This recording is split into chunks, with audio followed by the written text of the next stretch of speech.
Show so Europe నుండి భారతదేశానికి సముద్ర మార్గాన్ని కనిపెట్టడానికి ప్రయత్నించిన వారు మొదటిగా Henry Bartholomew Dias Columbus Vasco da Gama. So ఇలా వీళ్ళందరూ ప్రయత్నించి చివరిగా వాస్కోడిగామా భారతదేశానికి సముద్ర మార్గాన్ని కనిపెడతారు. కనిపెట్టిన తర్వాత యూరప్ నుంచి ఒక్కొక్క దేశం వారు భారతదేశానికి ఇంకా రావడం మొదలు పెడతారు.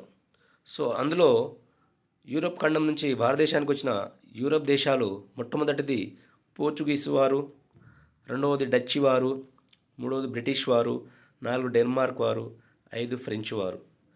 సో ఈ విధంగా ఈ 5 దేశాలు యూరప్ ఖండం నుంచి భారతదేశానికి సముద్ర మార్గాన్ని కనుక్కొని భారతదేశంలో స్థిరపడాలని చెప్పేసి అనేక మార్గాలు, అనేక స్థావరాలను ఏర్పాటు చేసుకుంటూ చివరిగా బ్రిటిష్ ఫ్రెంచ్ వారి మధ్యనే అనేక యుద్ధాలు జరిగి బ్రిటిష్ వారు భారతదేశంలో నిలదొక్కుకోవడానికి అనేక యుద్ధాలు జరిపి ఫ్రెంచ్ వారిని ఓడించి చివరిగా భారతదేశాన్ని పరిపాలించడానికి భారతదేశంలో స్థిరపడిన వారు బ్రిటిష్ వారు.